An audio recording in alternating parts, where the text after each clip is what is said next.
Welcome to Salim समी channel. मैं हूं आपका एस्ट्रोलॉजर सलीम समी। आज फिर वही अज़हर सलीम के साथ हमारा प्रोग्राम जो अक्सर आप देखते हैं, दुनिया के हर टॉपिक पे गुफ्तगू करते हैं। लास्ट टाइम जो हमारी गुफ्तगू थी वो सेनेट के इलेक्शन में थी। आज फिर उसी के ऊपर गुफ्तगू करेंगे, सेनेट के ही इलेक्शन। लेकिन अब पहले से पूरे सेनेट के इलेक्शन थे, अब सेनेट के चेयरमैन के इलेक्शन। तो आज फिर वही हम गुफ्तगू का सिलसिला शुरू करते हैं, लेकिन आपसे एक वही रिक्वेस्ट करेंगे, चैनल को सब्सक्राइब कर लीजिएगा और बेल के बटन को ज़रूर दबाइएगा। अस्सलाम वालेकुम हज़रत, क्या हाल है आपका? वालेकुम अस्सलाम, मैं ठीक हूँ। आप बताइए, आपके क्या हाल है? अल्लाह का बड़ा करम जी। कैसी तैयारी है आपकी आज? मेरी तो तैयारी है, मैं तो प्रोग्राम हमेशा तैयार करने बैठा हूँ और पब्लिक आपको सुनने के लिए तैयार बैठी होती है। जी सर, 12 तारीख फाइनल हुई है। हाँ जी, 12 तारीख फाइनल भी हो गई है और यूसुफ रज़ा गिलानी का नोटिफिकेशन भी हो गया है। कंप्लीट हो गया ना काम? कंप्लीट हो गया है, ठीक है। और अभी फाइनल हो गया कि दोनों सादक संजरानी और यूसुफ रज़ा गिलानी ही आपस में जो है वो कैंडिडेट हैं चेयरमैन सेनेट के लिए। तो फर्दर कोई नई चीज़ ना हो जाए तो कुछ नहीं कह सकते। बिल्कुल ऐसे ही है। तो जी क्या लगता है अब आपको? आप बताइए ना ज़रा। वो तो मैं बता ही दूंगा। मैं तो अपना पूरी तैयारी के साथ, बात बोर्ड के थ्रू नहीं, आज मैं भी अज़हर के साथ ही पेपर्स के साथ तय हूँ। हाँ जी अज़हर, आज मैंने इनको जोर दिया कि जी आप भी अपना जो है ना इसके ऊपर आउटकम जो है वो निकालें। हाँ, क्या क्या आउटकम है आपकी निकलती है, तो आप भी दें इसके ऊपर। तो ज़रूर, मैंने पूरी तैयारी जो मैं नाम से है इंशाल्लाह ज़रूर करूँगा। अच्छा, हमने लास्ट टाइम 2 दफ़ा पहले भी चेक कर चुके हैं इस चीज़ को, ठीक है। और थोड़ा सा दोनों दफ़ा थोड़ा सा गवर्नमेंट का पल्ला जो था वो भारी था, ठीक है। अगर आज की बात, हाँ, आज की अगर हम बात करें इस वक्त, मैं ये हॉरोस्कोप में खोल लेता हूँ, ठीक है। अब इस वक्त अगर हम हॉरोस्कोप को देखें तो जो असेंडेंट चल रहा है वो लिब्रा चल रहा है, ठीक है। लिब्रा चल रहा है, ठीक है, और अर्ली डिग्रीज के ऊपर है बहुत। अच्छा, ये वही असेंडेंट है जिस पे लास्ट टाइम हमने सेनेट के इलेक्शन की प्रेडिक्शन की थी, वही टाइम है। लिब्रा लगन है, वीनस आज भी कम स्टेप, लेकिन हर डे संडे नहीं होता। जी जी। अच्छा, लिब्रा सेनेट चल रहा है, जो 10th जिसको हम गवर्नमेंट का रूलर जो है वो मून है, ठीक है। और मून इस वक्त जुपिटर से कंजक्ट होने जा रहा है, ठीक है, एक्वेरियस के अंदर। सैटर्न से सेपरेट हो गया है और जुपिटर से कंजक्ट होने जा रहा है, ठीक है। अब अगर आप यहाँ पे देखें तो जो मून बेसिकली, तो अगर आप देखें तो इस वक्त मुकाबला लगन का और 7वें का नहीं है, गवर्नमेंट का और अपोजिशन का है, ठीक है। जब गवर्नमेंट और अपोजिशन का है तो हम 10वां और चौथा देखते हैं। थोड़ा सा एक्सप्लेन कर देता हूँ। इस वक्त लगन लॉर्ड जो है लिब्रा का है। मैं लिब्रा लगन में मैंने सवाल किया अज़हर से, तो सवाल जो था वो गवर्नमेंट से रिलेटेड था, जो इलेक्शन गवर्नमेंट और अपोजिशन के हो रहे हैं। तो उसका गवर्नमेंट का घर 10th हाउस होता है और बिल्कुल उसका ऑपोजिट जो है वो अपोजिशन। जी देखिए, अगर तो यहाँ पे आपका सवाल होता ना कि जी मेरा फेवरेट जो है वो यूसुफ रज़ा गिलानी है या मेरा फेवरेट संजरानी है, ठीक है, तो उसको असेंडेंट साइन हो जाना था, ठीक है। अब हम एक जनरल डिस्कशन करने बैठे हुए हैं कि जी ये जो इलेक्शन है उसमें यूसुफ रज़ा गिलानी जो अपोजिशन के नुमाइंदे हैं और जो सादिक संजरानी है वो गवर्नमेंट के नुमाइंदे हैं, ठीक है। तो इनमें से दोनों का पल्ला किसका भारी पड़ता नजर आता है? अच्छा, दोनों के इत्तेफाक की बात है कि गवर्नमेंट का भी अकेले का नहीं, इत्तेहादियों का है, ऑपोजिशन का भी अकेले का नहीं, इत्तेहादियों का, यानी कि 2 इत्तेहादियों का मुकाबला है। जी बिल्कुल, ठीक है। तो अब सिचुएशन ये है कि पहली बात तो यहाँ पे अगर आप इसको देखें तो मून जो है वो 10वें का मालिक है, यानी कि गवर्नमेंट को रिप्रेजेंट कर रहा है मून यहाँ पे, और सैटर्न रिप्रेजेंट कर रहा है ऑपोजिशन को, ठीक है। अब मून एक्वेरियस में है, वो वहाँ पे थोड़ा सा वीक है, ठीक है, बहुत ज़्यादा स्ट्रॉन्ग नहीं है वहाँ पे, थोड़ा सा वीक है, ठीक है। 8th हाउस हो गया और साथ वैसे भी जो क्योंकि एक्वेरियस का साइन है तो इसलिए वो थोड़ा सा वीक है। लेकिन यहाँ पे जो एक पॉजिटिव चीज़ है उसके अंदर वो ये है कि मून का जो नेक्स्ट कंजक्शन होनी है वो जुपिटर के साथ होने जा रही है, और जुपिटर के साथ होने जा रही है, ठीक है। और जुपिटर मून को एक्सॉल्ट भी कर रहा है, ठीक है। अब जुपिटर इस हॉरोस्कोप में अगर हम देखें तो इस हॉरोस्कोप में 6 का मालिक है, जो कि लीगल मैटर्स को, लिटिगेशंस को डील करता है, ठीक है। तो मैं तो यहाँ पे ये कह सकता हूँ कि यहाँ पे अगर गवर्नमेंट को कोई फेवर होती है तो वो लिटिगेशन के थ्रू या लीगल मैटर्स के थ्रू वो हो सकती है, ठीक है। वैसे यहाँ पे उनको कोई फेवर होना ज़रा थोड़ा सा मुश्किल लगता है मुझे। नहीं, मैं समझा नहीं। लिटिगेशन तो इलेक्शन हो रहा है, लिटिगेशन का लिटिगेशन तो हो रहा है, लेकिन मे भी जाके आगे अगर इलेक्शन फ़र्ज़ करें ये हो भी जाता है, ठीक है, और उसके बाद अब अभी मैंने अपनी आउटकम नहीं दी, ठीक है, अगर फ़र्ज़ करें यूसुफ रज़ा गिलानी सेनेट के चेयरमैन भी बन जाते हैं, ठीक है, तो वहाँ पे जाके गवर्नमेंट को एक्चुअल आउटकम जो नज़र आती है मिलती हुई, वो लीगल मैटर में मिलती हुई नज़र आती है, ठीक है, जो फेवर मिलती हुई नज़र आती है। अगर हम जनरली देखें कि जी इलेक्शन कौन जीतने का, किसके ज़्यादा चांसेस हैं, तो वो गवर्नमेंट वहाँ पे थोड़ी सी डामाडोल है, वहाँ पे कोई बहुत ज़्यादा स्ट्रांग नहीं है इस वक्त, ठीक है। यानी कि जिस तरह हम पहले कुछ प्रोग्राम्स में हमने बड़ी क्लियर कट कहते रहे कि जी गवर्नमेंट का जो हाथ है वो स्ट्रांग है, तो इस जायचे में गवर्नमेंट का हाथ जो है वो कुछ स्ट्रांग नहीं है। जीतता कौन है? मैंने बता दिया आपको, यूसुफ रज़ा गिलानी। चांसेस बनते हैं। यूसुफ रज़ा गिलानी के चांसेस जो हैं वो बनते हुए नज़र आ रहे हैं। जो अज़हर की कैलकुलेशंस थी, बड़ा टफ मुकाबला होगा, बहुत टफ मुकाबला है, ठीक है। अच्छा, यहाँ पे एक और चीज़ मैं एक लीगल इसका फ्रेमवर्क जो है ना वो मैं एक थोड़ा सा और भी एक्सप्लेन कर दूँ, ठीक है। मे बी ये भी पॉसिबल हो सकता है कि यूसुफ रज़ा गिलानी जीतने के बावजूद चेयरमैन ना बन सकें, वोट ज़्यादा लेने के बावजूद चेयरमैन ना बन सके, ये भी पॉसिबिलिटी है, क्योंकि वहाँ पे एक लीगल मैटर जो है वो ये कहता है कि सेनेट के इलेक्शन में चेयरमैन बनने के लिए 51 वोट्स लेना लाजमी है, जो मेरा इल्म है, हो सकता है कोई मुझे करेक्ट कर दे तो वो अलग चीज़ है, ठीक है। जो आइन में लिखा हुआ है या जो मुझे किसी ने बताया, ठीक है, वो ये है कि 51 वोट्स लेना लाजमी है। अगर 51 वोट्स नहीं लेता लेकिन उसके वोट्स फिर भी ज़्यादा रहते हैं, ठीक है, तब भी जो पुराना चेयरमैन सेनेट है वो बरकरार रहेगा, ठीक है, तो वो भी एक लीगल मैटर है। तो अगर इस किस्म की कोई सिचुएशन डेवलप हो जाती है, आपका सिर्फ वो एक मिनट, मैं आपका जहाँ तक मतलब ये समझा हूँ कि अगर इलेक्शन होते हैं तो उसमें यूसुफ रज़ा गिलानी जीतते हुए नजर, इलेक्शन होते हैं वोटिंग में यूसुफ रज़ा, हाँ जी, इलेक्शन होते हैं तो उसमें यूसुफ रज़ा गिलानी जीतते हुए नजर आ रहे हैं।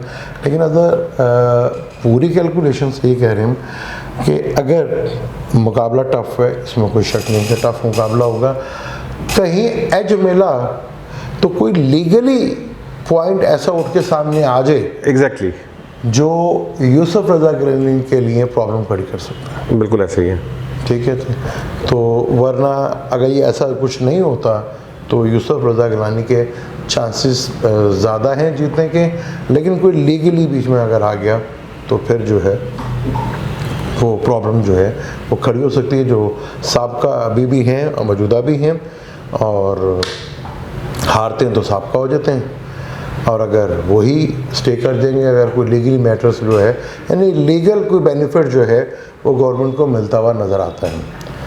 अब मैं भी आपको थोड़ा सा एक्सप्लेन करने की कोशिश करता हूँ। मेरे पास कोई दोनों की डेट ऑफ बर्थ नहीं है, तो आप लोगों ने बहुत कोशिश की मुझे डेट ऑफ बर्थ देने की, लेकिन जो वो डेट ऑफ बर्थ थी वो विकीपीडिया के ऊपर भी वही डेट ऑफ बर्थ थी जो कंफर्म नहीं थी।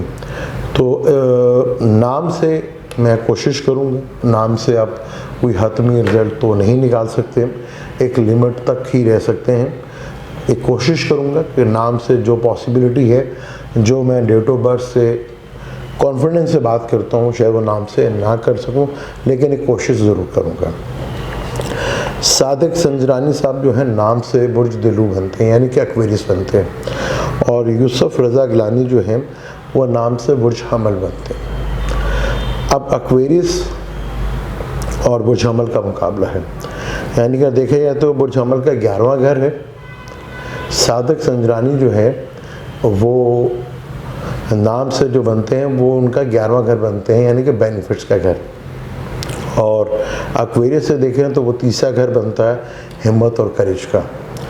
इस वक्त जो वक्ती जायचा है वो विर्गो लगन है।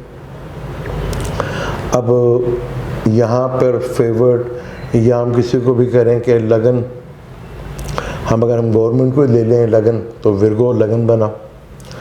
लगन लॉर्ड का मालिक जो है वो 5th में बैठा हुआ है सैटर्न के साथ, जुपिटर के साथ, और 11वें का घर का मालिक भी उधर ही बैठा हुआ है।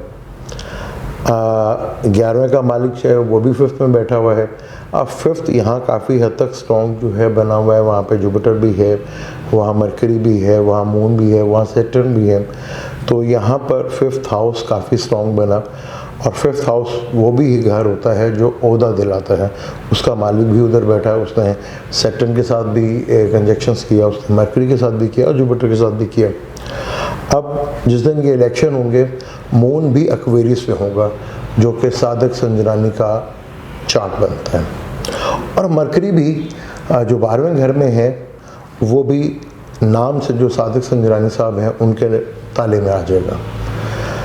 सैटर्न का मालिक वो उनका तो बाहर बैठा हुआ है, यानी कि 12वें घर में बैठा हुआ है, और 12वें घर में से उसका बेशक अपना घर है सैटर्न का, लेकिन लगन का तो 12वें घर, वहाँ से बैठकर छठे घर को देख रहा है। नेक्स्ट प्लैनेट का छठे घर को देखना बहुत स्ट्रॉन्ग माना जाता है। सैटर्न देख रहा है, जुपिटर भी देख रहा है, मरकरी भी देख रहे हैं, और 7वें का जो मालिक सन है वो भी उधर बैठा हुआ है एक्वेरियस में, यानी कि सादिक संजरानी साहब का जो नाम से बन रहा है ज़ैचा, उसके ताले में बैठा हुआ है। और 4th का टॉरस वीनस है, जहाँ मार्स और राहु बैठे हुए हैं। वीनस का जो लॉर्ड है वो भी ताले में बैठा हुआ है, यानी कि एक्वेरियस में बैठा हुआ है, और 9th का लॉर्ड भी जो है वो एक्वेरियस में बैठा हुआ है। और मून भी अपने घर को यहाँ से देख रहा है। तो ये कुछ फेवर जो है वो सादिक संजरानी साहब को जो है वो मिलती हुई नज़र तो आ रही है। अगर हम यूसुफ रज़ा गिलानी साहब को चार्ट को हम थोड़ा सा एक्सप्लेन करें, तो बुर्ज हमल है। बुर्ज हमल का अपना मालिक दूसरे घर में है, बुरा नहीं है, लेकिन न्यूट्रल में कहूँगा बुरा नहीं है। राहु के साथ बैठा हुआ है, और केतु उसके 8वें घर में है। 10वें घर में जुपिटर, सैटर्न, मरकरी और मून बैठे हुए। जुपिटर भी 10वें घर में कारक माना जाता है, और सैटर्न भी 10वें घर का मालिक है, लॉर्ड है कर्म में। और यहाँ पर वीनस और सन जो है वो उनके 11वें घर में बैठे हैं, यानी कि सेकंड का मालिक और दूसरे का मालिक 11वें घर में बैठा है, और 5th का मालिक जो है वो 11th में बैठा हुआ है। वो भी वहाँ से 5th का जो मालिक जो ओहदा दिलाने का होता है वो भी अपने घर को देख रहा है। छठे का मालिक मरकरी है, वो 11 तारीख को निकल जाएगा, वो आ जाएगा एक्वेरियस में, जो गिलानी साहब का 11वां घर बनता है। 11वें घर को बेनिफिट का भी घर कहते हैं, लेकिन 11वां घर एक बहुत बड़ी ट्रबल्स का भी घर है। छठे का मालिक छठे में आ जाए, आप छठे से छठे में आ जाए, तो मरकरी का ये ट्रांजैक्शंस काफ़ी प्रॉब्लम खड़ी कर सकता है। यूसुफ रज़ा गिलानी के लिए छठे का मालिक 11वें घर में आ जाना, 11वां घर जो है एम्प्लीफायर का होता है। यहाँ अगर कोई पॉजिटिव प्लैनेट आ जाए, घर का प्लैनेट आ जाए, और वो बहुत अच्छा है, लेकिन बुरे घर का प्लैनेट आ जाए, 6, 8, 12 का आ जाए, तो ये बड़ी प्रॉब्लम। और छठे के खास तौर पे आ जाए तो ये बहुत बुरी बात है। यानी कि अगर यूसुफ रज़ा गिलानी की प्रॉब्लम इतनी सी है, वो इतनी बड़ी लेवल्स के पर चली जाएगी। लिटिगेशन, छठा घर लिटिगेशंस का है, शेड रिपूस का है, कर्जे का है, पुराने केसेस का है, टेंशन्स का है, वो एक चीज़ नज़र आ रही है। ठीक है। और अगर देखें 10वां घर जो है वहाँ पे केतु खुद एक सियासत पॉलिटिशियंस का है, वो दिलाता है। यहाँ पे सैटर्न भी है। मार्स 10वें घर को बैठ के देख रहा है, राहु को भी देख रहा है। तो यहाँ जितनी भी नाम से जो कैलकुलेशंस है, वो फेवर जो है वो संजरानी साहब को करती है। जो नाम से है, जितना का हम नाम से बता सकता हूँ वो मैंने कोशिश की है, क्योंकि ज़्यादा अब डेप्थ में नहीं दे सकते। जो ट्रांजिट था नाम के साथ, वो मैंने नाम के साथ जो उनका बन रहा था सादिक साहब का और यूसुफ रज़ा गिलानी साहब का, वो मैंने बनाया, आपको बताया। जो मेरी कैलकुलेशंस है नाम से जो है, उसमें सादिक संजरानी साहब जो हैं वो मुझे विन करते हुए नज़र आते हैं। आप लेकिन सेनेट के इलेक्शन में इसमें वजह से बात करूँगा, क्योंकि सीटें महज ज़्यादा अपोजिशंस की हैं। जी, सीटें अपोजिशन की ज़्यादा। अब हमारा काम ये नहीं है कि सीटें ज़्यादा किसकी, हाँ ये ज़रूर है कि इतना रखना कि सीटें ये दोनों को 50 हो, उधर 10 हो, वह तो डेफिनेट आप ये चीज़ें देखनी है। अब यहाँ मार्जिन ऑफ बहुत कम है। ये ऐसे कह लें कि ऑस्ट्रेलिया और जिम्बाब्वे का मैच है, तो अगर 5 मैचों की सीरीज हो तो अब मेरे को पता होता है यार ऑस्ट्रेलिया विन करके, लेकिन ज़रूरी नहीं कि 5 मैच विन करे, एक मैच जिम्बाब्वे भी निकाल लेती है। तो ये वही सीन सा नज़र आ रहा है। तो यहाँ फेवर जो है बेशक उनकी कुछ, क्योंकि 11वां घर सादिक संजानी साहब का जो है जुपिटर है, उसका रूलर जो जुपिटर, वो 12वें घर में बैठा हुआ है। अब 12वां घर अंदरूनी हाथ भी होता है, बैरूनी हाथ, खुफिया हाथ, ठीक है जी, खुफिया हाथ। और यहाँ पर और फिर मरकरी का ताले में आ जाना, 5th का मालिक, यानी अपनी इंटेलिजेंट के साथ कुछ ऐसा कोई काम डाल देंगे, अपने अक्रम सोल्यूशन का घर भी कहते हैं उसको। और 8वें का मालिक भी है, और वो भी चला गया 5वें, लेकिन 8वें का मालिक अपने से 5वें में गया है, तो ये गुड न्यूज़ देता है कि सादिक संजानी को थोड़ी सी फेवर जो नाम से मिलती है वो नज़र आती है जी। हाँ ठीक है, बेसिकली मेरे हिसाब से अगर कोई लीगल फेवर मिलती है उनको, लीगल मैटर में फेवर मिलती है आपके नाम के हिसाब से, ठीक है, नाम के हिसाब से आपको लग रहा है कि उनको फेवर मिल जाएगी, लेकिन मेरे हिसाब से अगर कोई लीगल मैटर में आता है, लीगल इशू आता है इसमें बीच में, तब उनको फेवर मिल जाएगी। लेकिन सर एक हमारे यहाँ लीगल का हर हम बात करते हैं, हमारे यहाँ तो लीगल ठीक है, अब वो बात बड़ी अब लीगल लाजमी नहीं है ना कि केसेस हो, नाअहली की बात नहीं हम कर रहे, सिर्फ हम ये भी बात करें कि कोई ऐसी लीगल इशू आ जाए, जो कोई ऐसा लीगल पॉइंट भी हो सकता है जो सादिक संजानी को फेवर दिलवा दे, जो लीगल बेनिफिट मिलता है, कोई लीगल पॉइंट, किसी लीगल पॉइंट की बेस के ऊपर सादिक संजानी जो है वो लेके जा सकते हैं।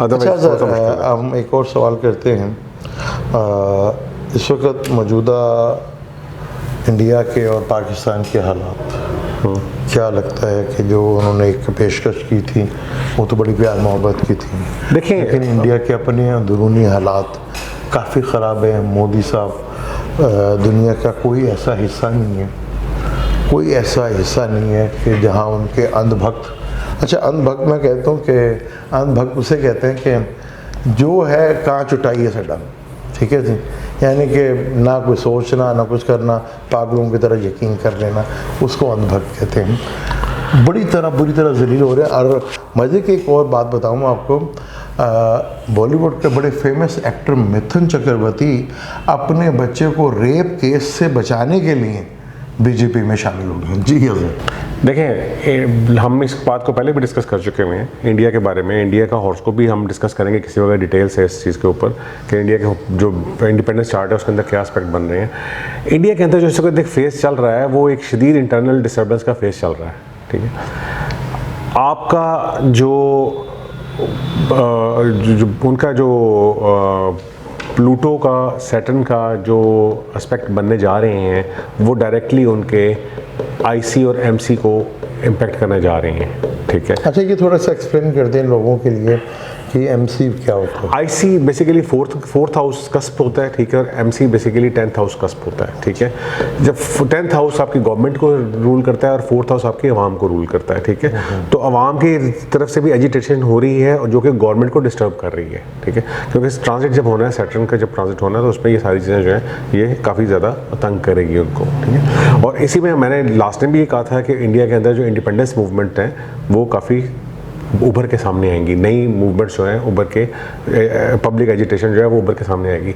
तो एक तो ये बड़ी बात क्लियर है कि इंडिया इस वक्त जो है वो अपनी इंटरनल जो स्टेबिलिटी है उसके अंदर से काफ़ी उसको क्राइसिस से गुजरना पड़ेगा, ठीक है। पब्लिक एजिटेशन और इस तरह के प्रोसेस जो हैं वो इनके आगे बढ़ते जाएंगे, जैसे जैसे टाइम गुजरेगा वो बढ़ता जाएगा, उसमें कोई चीज़ बेहतर नहीं होने लगी उनकी फ़िलहाल।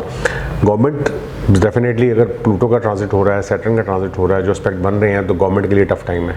गवर्नमेंट उसमें सर्वाइव करना गवर्नमेंट के लिए बहुत मुश्किल होगा उसके अंदर, ठीक है, बहुत टफ टाइम गवर्नमेंट देखेगी उसके अंदर। तो ये हालात हैं इस वक्त इंडिया के। और अगर हम थोड़ी सी मैं और बात करता चल रहा हूँ, इंडिया के बॉलीवुड के बड़े फेमस एक्टर मिथुन चक्रवर्ती साहब को मजबूरन बीजेपी में शामिल होना पड़ा कि वहाँ पे उनका बेटा रेप केस में बुरी तरह फंस गया। आप बीजेपी ज्वाइन कर लें, दुनिया का कोई भी आप जुर्म कर लें इंडिया में तो उसको आपको क्लीन चिट मिल जाएगी। अगर आप बीजेपी के भक्त हैं, बीजेपी के मानने वाले हैं, तो वो आप चाहे रेप केस करें चाहे मर्डर केस करें, आपको लिए खुली आज़ादी है। लेकिन देखिए रब की क्या पकड़ है और रब कैसे पकड़ता है। यहाँ में जब कश्मीरी मुसलमानों को कैद किया गया और मुसलमानों के ऊपर जुल्म किया गया, बर्मा में भी और फ्रांस में भी, अब देखें तीनों मुल्कों के ऊपर इस वक्त अल्लाह की लाठी जो है बड़ी बेआवाज़ चल रही है। अल्लाह की लाठी बड़ा भरपूर किस्म का अपना उधर काम करिए। फ्रांस के कभी आप जाकर रिपोर्ट देखें, अंदरूनी हालात बहुत ज़्यादा ख़राब है। म्यांमार में आपको पता चल गया कि उस वक्त तो वहाँ पे पूरे बेड़ा गर्क हो चुका है। और एक नया कंट्री आया है स्विट्ज़रलैंड, वो भी इसमें अब शामिल हो रहा है। अल्लाह की फटकार पढ़ने में वो भी टाइम है, लेकिन इसकी बाकायदा एस्ट्रोलॉजिकली लॉजिक भी दूंगा और हिस्ट्री से रिलेटेड बात भी करूंगा। ये बीच में सेनेट के इलेक्शन आ गए, हम इस चक्कर में पड़ गए, वरना मेरा तो ये था कि पिछली सदी अगर हम बात करें 20वीं सदी की, तो उसका पहला इरा लें 50 साल, यानी कि पहले 50 साल जो हैं दुनिया में सिर्फ जंगें ही हुई।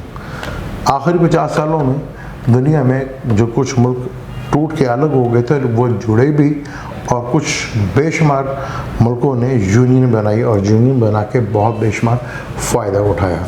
इसके ऊपर इंशाल्लाह बड़े डिटेल से गुफ्तगू करेंगे। मुझे और अज़हर को इजाज़त दें। अब हम दोनों ने जो हमारी कैलकुलेशन थी, प्रेडिक्शन नहीं कि भी कहते हैं, जो हमारी कैलकुलेशन थी, हमने कोशिश की, जो बेहतर था, जो हमें नज़र आया वो हम दोनों ने शेयर किया। नाम से आपको पहले पता है कि ज़्यादा आप ज़्यादा नहीं कर सकते। और अज़हर की भी मैं एक बात की बड़ी बात करूँगा कि अज़हर भी डेट ऑफ बर्थ वगैरह से नहीं कर रहे, वक्ती ट्रांजिट और जो एस्ट्रोलॉजी है उसके थ्रू कर रहे हैं, ठीक है, जो कि ठीक ज़्यादातर ठीक भी होती है। और ज़्यादातर आपने देखा अगर एक बात कंपटीशन चार्ट के लिए ठीक होती है, अगर हम उसको बायस्ड होकर ना देखें या हम उसमें कोई और चीज़ ना देखें, तो बेसिकली मैंने मेजोरिटी में यही देखा कि ज़ंजानी साहब की बात हो रही थी, मैं उनकी भी बात कर लूँगा। अगर आप देखें कि ज़ंजानी साहब चार्ट को बड़ा अच्छा पढ़ रहे थे, वो भी एस्ट्रोलॉजर के साथ एक बड़ी प्रॉब्लम है कि अगर वो लाइकिंग या डिसलाइकिंग में चला जाएगा तब वो प्रॉब्लम में आएगा, और या अपने किसी अजीज़ का या अपने किसी जानने वाले का चार्ट दिखेगा तब वो कंफ्यूज होता है हमेशा। अच्छा सर, एक और बड़ा इंपॉर्टेंट सवाल, फिर छुट्टियाँ बस स्कूल में पढ़ने वाली हैं, ये कोरोना की पाकिस्तान में कौन सी वेव चल रही है? कोरोना की 3rd वेव स्टार्ट हो रही है पाकिस्तान दुनिया में, 4th वेव। अल्लाह ताला इस अज़ाब से भी हमें बचा। क्या कहते हैं उसे, कहाँ तक? देखिए, मैं शायद बहुत सारे एस्ट्रोलॉजर्स थे जो कोरोना को पिछले साल मई में ख़त्म कर रहे थे, कोई जून में ख़त्म कर रहा था, कोई सितंबर में ख़त्म कर रहा था। मैं एक कंसिस्टेंटली मैं कह रहा था कि ये जो पेंडेमिक का इशू है, ये जो वबाई बीमारी है, ये अब हमारे साथ थ्रू आउट लाइफ रहेगी और इसमें हमें लेके चलना पड़ेगा। इसको हमें ऐसा ऐसा इसकी टाइम लगेगा, इसको मेडिसिन आते हुए, इसकी रिकवरी होते हुए। मैंने ये भी एक्सपेक्ट करा था कि जैसे ही दिसंबर जनवरी आता है, जो सैटर्न और जुपिटर की इंजेक्शन थी, उसके बाद इसकी मेडिसिन जो है वो ऐसा ऐसा अवेलेबल होना शुरू हो जाएगी। वही हुआ, जो उसकी वैक्सीनेशन जो है वो आनी शुरू हो गई है सामने। लेकिन अभी तक वो ये चीज़ ये है कि ये जो इस वक्त करंट वेव जो है, अगर इसको मैं कहूँ पाकिस्तान के अंदर, तो ये मई में जाके ऐसा ऐसा चीज़ें जो हैं वो काम डाउन होना शुरू होंगी। मई से ऑनवर्ड आगे चीज़ें जो हैं वो बेहतर हो जाएंगी। अभी मई तक जो टाइम है, ये थोड़ा सा ऐसे है कि उसमें हमें थोड़ा सा केयरफुल रहना चाहिए। ये वेव जो है थोड़ा सा आगे बढ़ सकती है और आगे बढ़ सकती है अगर हम लोग केयरफुल नहीं रहेंगे। तो मेरे नज़दीक पाकिस्तान में जो नेक्स्ट इसका कूल डाउन का फेज़ आता है वो मई से ऑनवर्ड आता है। लेकिन ओवरऑल फिर मैं ये कहूँगा कि जब तक इसकी वैक्सीनेशन प्रॉपरली नहीं हो जाती, ये इसके कम होने के चांसेस कम हैं। कब तक? नहीं, मैं फिर वही बात कहूँगा कि मुझे ये मैं फिर एक बात पहले भी कह चुका हूँ, मैं आज रिपीट कर देता हूँ कि ये चीज़ आप जहन में रखें कि ये अपनी नौइयत के वॉरफेयर का पहला अटैक है। अभी बहुत कुछ ऐसा आगे आने वाले वक्तों में और भी आप देखेंगे। हम बहुत सी चीज़ों को अपने साथ ज़िंदगी में लेकर चले, महल अभी और हमें 2-3 साल तक इसको अपने साथ लेके इसी तरह चलना पड़ेगा। शायद तब भी वो पूरी तरह ख़त्म तो ना हो, लेकिन इस तरह ज़रूर होगा जैसे अब नज़ला ज़ुकाम और बाकी। जी बिल्कुल ऐसे ही है, ये अब आपके साथ रहेगा, लेकिन उसकी इंटेंसिटी कम हो जाएगी आहिस्ता आहिस्ता। लेकिन फिर मैं दोबारा रिपीट कर रहा हूँ कि this is the first weapon of its kind. ठीक है, स्टाइल जंग का स्टाइल चेंज हो गया। ठीक है, अच्छा, ये जंग का लोगों का स्टाइल था या रब का? ये रब अपना खेल खेलता है। देखें, बात ये है कि जो प्लान अल्लाह का ही होता है कहीं ना कहीं से, लेकिन उसकी एग्जीक्यूशन जो होती है वो इंसान इस तरीके से कर रहे होते हैं कि वो समझते हैं कि शायद हम इस सब के करता धरता है। ठीक है, तो बात ये है कि हर चीज़ को अल्लाह ताला ने हर चीज़ को एक बैलेंस में मेंटेन किया हुआ है। जब भी वो चीज़ चाहे बढ़ जाए या कम हो जाए, अल्लाह ताला उसको बैलेंस के ऊपर वापस किसी न किसी तरीके से ले आता है। अब ये जिस तरीके से ये बढ़ गया है सारा कुछ, तो ये बैलेंस में आ जाएगा इंशाल्लाह। कुदरत का एक कानून है, जो दुनिया में रहमत होते हैं वो रहते हैं, और जो दुनिया में रहमत नहीं होते उनका नामो निशान ख़त्म हो जाता है। कुदरत का ये लॉ है, इस लॉ के ऊपर हमें चलना पड़ेगा। अब हम दोनों को इजाज़त दें। Thank you.